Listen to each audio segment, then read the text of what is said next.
अस्सलाम वालेकुम दोस्तों, नईम्स वर्चुअल अकेडमी में सभिनी के भली कराऊं या मोहम्मद आशिम राव। अॼु असां वटि टेस्ट आहे। टेस्ट के सॉल्व कंदासीं। पहिरियों नंबर सवाल आहे, study about fossils is called. Fossil जे बारे में असां स्टडी कंदा आहियूं त हुनखे छा चवंदा आहियूं। फॉसिल्स छा हूंदा आहिनि? अॻु में हिन धरतीअ ते डायनासोर्स वग़ैरह रहंदा हुआ, पोइ जेॾीमहिल पथरनि जी बरसाति थी त उहे हिन धरती जे अंदरि दॿिजी विया। पोइ उन्हनि जे जिस्मनि मां इहो पेट्रोल गासलेट या गैस वग़ैरह निकिरंदो आहे, त उहे जेके जानदारनि जा उहे जेके जिस्म पयल आहिनि उन्हनि खे असां फॉसिल्स चवंदा आहियूं। ऐं उन्हनि जी वजह सां जेको ॿारनि असां वटि निकिरंदो आहे, जीअं पेट्रोल गैस वग़ैरह सुई गैस थियो, इहे जेके आहिनि इहे फॉसिल फ्यूल आहिनि। त हाणे उन्हनि फॉसिल जे बारे में जेका स्टडी कबी आहे, असां उन्हनि खे छा चवंदा आहियूं? टेक्सोनॉमी, हिस्टोलॉजी, फार्माकोलॉजी या पैलियोंटोलॉजी। टेक्सोनॉमी जी ख़बर आहे असांखे, त जेॾीमहिल असां क्लासिफिकेशन जे बारे में पढ़ंदा आहियूं त टेक्सोनॉमी हूंदी आहे। ऐं हुन सां गॾो गॾु जेकॾहिं असां टिश्यूज़ जे बारे में पढ़ूं त एस्ट्रोलॉजी आहे। ड्रग्स जे बारे में पढ़ूं था त फार्माकोलॉजी आहे। त पैलियोंटोलॉजी हिन जो सही जवाबु थींदो, यानी फॉसिल जी स्टडी खे असां छा चवंदा आहियूं? पैलियोंटोलॉजी।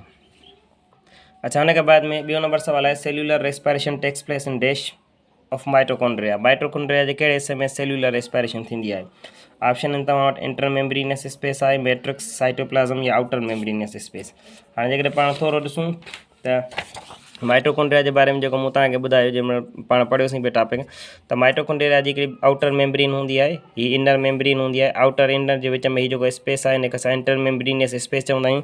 ऐं हुन सां गॾो गॾु हीअ जेके फोल्ड्स आहिनि इन्हनि खे असां क्रिस्टे चवंदा आहियूं। इन्हनि जे विच में हिते पियल हूंदो आहे मैट्रिक्स नाले हिकिड़ो लिक्विड, ऐं सेल्युलर रेस्पायरेशन थींदी आहे हिन मैट्रिक्स जे अंदरि। त जेको हिन जो सही जवाबु थींदो उहो थींदो मैट्रिक्स। ठीकु आहे। टियों नंबर सवाल आहे असां वटि, raw material for formation of membrane is produced by. Cell membrane खे ठाहिण जे लाइ जेको रॉ मटीरियल खपे थो उहो केरु ठाहींदो आहे? रॉ मटीरियल छा खे चइबो आहे? सपोज़ कयो जीअं ॾिसो, तव्हां चांहि था करणु चाहियो, त चांहि खे तयारु करण जे लाइ तव्हांखे पती खपे, खीरु खपे, खंडु खपे। त इहे जेके खीरु खंडु वग़ैरह आहिनि इहे रॉ मटीरियल आहिनि। ठीकु आहे। टी खे तयारु करण जे लाइ, चांहि खे तयारु करण जे लाइ। अहिड़े तरीक़े सां सेल मेम्ब्रेन खे तयारु करण जे लाइ कहिड़ियूं कहिड़ियूं शयूं खपनि, उहे केरु थो ठाहे? त जेको ऑप्शन में आहिनि, सेल वॉल ठाहींदो आहे, न्यूक्लियस ठाहींदो आहे, साइटोप्लाज़म ठाहींदो आहे या एंडोप्लाज़मिक रेटिकुलम ठाहींदो आहे। त जेको एंडोप्लाज़मिक रेटिकुलम हूंदो आहे इन जा ॿ टाइप्स हूंदा आहिनि, हिकिड़ो स्मूथ, हिकिड़ो रफ। ऐं एंडोप्लाज़मिक रेटिकुलम जो कमु हूंदो आहे लिपिड ऐं प्रोटीन खे तयारु करणु। ऐं असांजी जेका सेल मेम्ब्रेन आहे सा बि लिपिड ऐं प्रोटीन जी ठहियलु हूंदी आहे। यानी त सेल मेम्ब्रेन खे तयारु करण जे लाइ जेको रॉ मटीरियल मिलंदो आहे असांखे, उहो केरु ठाहे ॾींदो आहे? Endoplasmic reticulum. अच्छा, चौथो नंबर सवाल आहे, rough endoplasmic reticulum contains dash. हाणे एंडोप्लाज़मिक रेटिकुलम जा ॿ टाइप्स हुया, हिकिड़ो स्मूथ हुयो, हिकिड़ो रफ हो। स्मूथ जे मथां कुझु बि कोन हुयो, रफ जे मथां कुझु न कुझु हुयो, कुझु पार्टिकल्स हुया। उन्हनि खे असां छा चवंदा आहियूं? Plastids, ribosomes, DNA, RNA। त हिनखे असां चवंदासीं राइबोसोम। ठीकु आहे। रफ एंडोप्लाज़मिक रेटिकुलम जे मथां राइबोसोम्स मौजूदु हूंदा आहिनि। पंजो नंबर सवाल आहे, HCl is dash for enzyme. HCl enzyme जे लाइ छा हूंदो आहे? एक्टिवेटर, इनहिबिटर, कोफैक्टर या नन ऑफ देम। एक्टिवेटर छा खे चइबो आहे? अहिड़ो को मॉलिक्यूल जेको कि एंजाइम खे एक्टिवेट करे, हुनजे कम खे स्टार्ट करे, एक्टिवेटर। इनहिबिटर जेको कि एंजाइम जे कम खे रोके। एंजाइम मिसाल तौरु पंहिंजो कमु पूरो करे छॾियो, हाणे एंजाइम जे कम खे रोकणो आहे, त उनखे रोकण जे लाइ जेको मॉलिक्यूल ईंदो आहे उनखे असां इनहिबिटर चवंदा आहियूं। कोफैक्टर, हाणे जेके एंजाइम्स हूंदा आहिनि उहे तक़रीबन उन्हनि जो 80-90% प्रोटीन जो ठहियलु हूंदो आहे। प्रोटीन खां अलावा कुझु नॉन प्रोटीन बि पार्ट हूंदो आहे एंजाइम जे अंदरि। त जेको नॉन प्रोटीन पार्ट हूंदो आहे एंजाइम जो, उनखे असां कोफैक्टर चवंदा आहियूं। ठीकु आहे। डी ऑप्शन आहे तव्हां नन ऑफ देम। त हाणे HCl एक्टिवेटर आहे, इनहिबिटर आहे या कोफैक्टर आहे? त HCl तव्हांजो हूंदो आहे एक्टिवेटर। स्टमक जे अंदरि जेको एंजाइम हूंदो आहे असां वटि हिकिड़ो पेप्सिनोजिन, उनखे एक्टिवेट करण जो कमु कंहिंजो हूंदो आहे? HCl जो। यानी HCl is a activator for an enzyme. Enzyme जे लाइ छा आहे? एक्टिवेटर आहे हिकिड़े क़िस्म जो। अचूं था 6 नंबर सवाल ते, त maximum energy required to stimulate any chemical reaction. को बि केमिकल रिएक्शन आहे उनखे स्टार्ट करण जे लाइ, सॉरी मैक्सिमम न बल्कि मिनिमम, मां ग़लति पढ़ी वियुसि, मैक्सिमम पढ़ी वियुसि। चए थो minimum energy required to stimulate any chemical reaction. को बि केमिकल रिएक्शन आहे उनखे स्टार्ट करण जे लाइ जेका मिनिमम एनर्जी रिक्वायर्ड आहे उन एनर्जी खे असां छा चवंदा आहियूं? Stimulating energy, activation energy, reduced energy या नन ऑफ देम। त उनखे असां चवंदा आहियूं एक्टिवेशन एनर्जी। मिसाल था वठूं, ॾिसो सपोज़ कयो हिकिड़ो ही A आहे, ही B आहे। हाणे इन्हनि जो केमिकल रिएक्शन थींदो, घटि में घटि एनर्जी खपे 50 जूल। त हीअ जेका मिनिमम एनर्जी रिक्वायर्ड आहे हिन केमिकल रिएक्शन करण जे लाइ, त उहा असर रहिबी आहे एक्टिवेशन एनर्जी। अहिड़ी एनर्जी जंहिं ते को केमिकल रिएक्शन एक्टिवेट स्टार्ट थिए।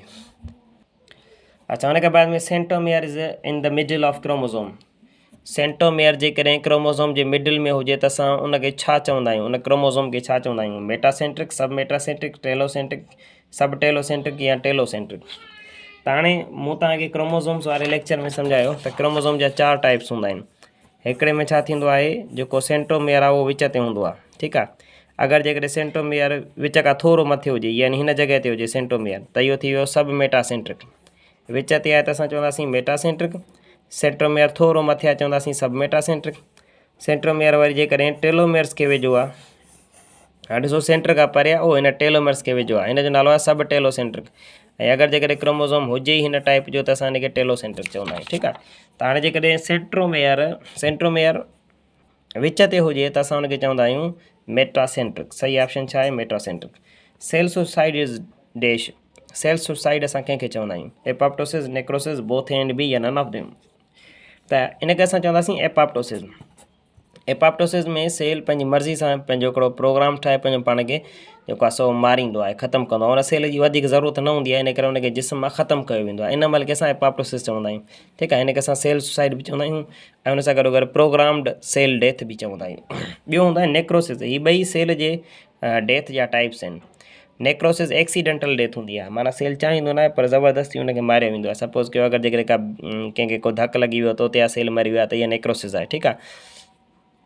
कंहिं इंसान खे कैंसर थी वई, उहे सेल मरनि पिया, त उहा नेक्रोसिस आहे, ठीकु आहे। एपोप्टोसिस वरी जेको आहे सो पंहिंजी मर्ज़ी सां ज़रूरत हूंदी आहे उन्हनि सेलनि खे ख़तमु करण जी, ठीकु आहे। जहिड़े तरीक़े सां रेड ब्लड सेल आहिनि, हाणे हुन 120 ॾींहं पंहिंजा गुज़ारिया आहिनि, हाणे हुनजी ज़रूरत कोन्हे का, ठीकु आहे। हाणे उहो पंहिंजो पाण ख़तमु थो करे, त एपोप्टोसिस अमल जे ज़रिए ख़तमु कंदो आहे। अच्छा, fluid mosaic model describes. Fluid mosaic model छा थो डिस्क्राइब करे, छा खे थो डिस्क्राइब करे, सेल वॉल खे, क्रोमोसोम खे, DNA खे या नन ऑफ देम खे। त हाणे फिल्यूड मोज़ाइक मॉडल ॿुधाईंदो आहे तव्हांखे त सेल मेम्ब्रेन कीअं आहे, यानी सेल मेम्ब्रेन जी स्ट्रक्चर जे बारे में खोड़ सारा मॉडल्स हुया, उन्हनि में हिकिड़ो फिल्यूड मोज़ाइक मॉडल हुयो।